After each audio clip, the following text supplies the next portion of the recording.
One day, Tom was in the act of dozing the crack when his aunt's yellow cat came along, purring, eyeing the teaspoon avariciously and begging for a taste.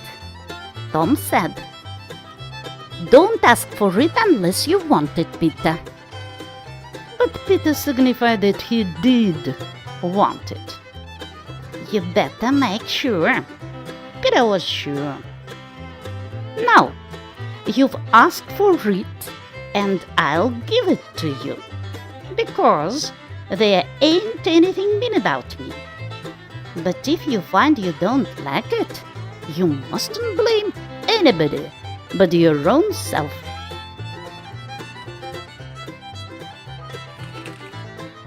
Peter was agreeable. So Tom pried his mouth open and pulled down the painkiller.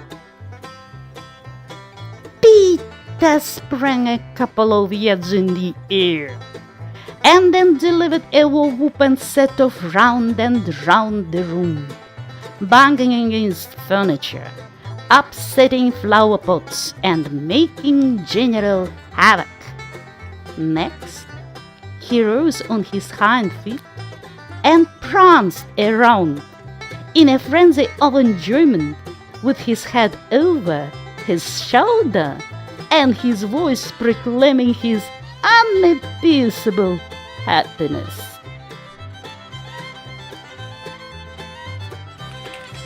Then he went tearing around the house again, spreading chaos and destruction in his path. Aunt Polly entered in time to see him throw a few double somersets, deliver a final mighty hurrah, and sail through the open window, carrying the rest of the flower pots with him. The old lady was petrified with astonishment, peering over her glasses. Tom lay on the floor, expiring with laughter.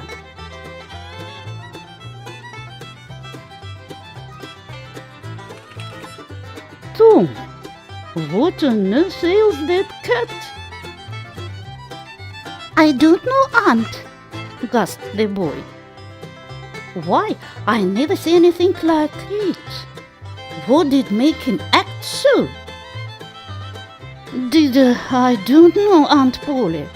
Cats always act so when they are having a good time." "They do. Do they?" There was something in the tone that made Tom apprehensive. "Yes, ma'am, that is.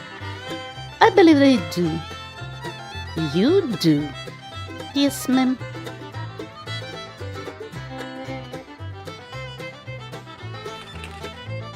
The old lady was bending down, Tom watching with interest emphasized by anxiety. Too late he divined her drift. The handle of the telltale teaspoon was visible under the bed valance. Aunt Polly took it, held it up. Tom winced and dropped his eyes. Aunt Polly raised him by the usual handle, his ear, and cracked his head soundly with her thimble.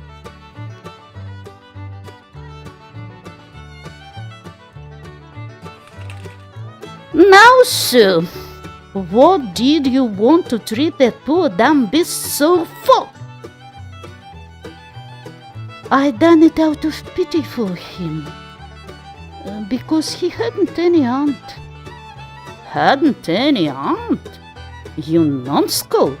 What has that got to do with it?" "Hips. Because if he would had one, she'd burn him out herself. She'd roasted his bowels out of him, without any more feeling than if he was a human. Aunt Polly felt a sudden pang of remorse. This was putting the thing in a new light. What was cruelty to a cat might be cruelty to a boy too. She began to soften. She felt sorry. Her eyes watered a little, and she put her hand on Tom's head and said gently, "I was meaning for the best, Tom. And Tom, it did do you good."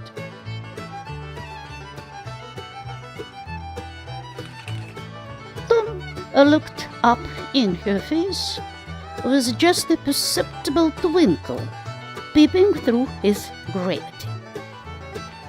"I know you was meaning for the best, Auntie, and so was I with Peter. It done him good, too. I never see him get around so since." "Oh, go along with you, Tom, before you aggravate me again. And you try and see if you cannot be a good boy for once. And you needn't take any more medicine."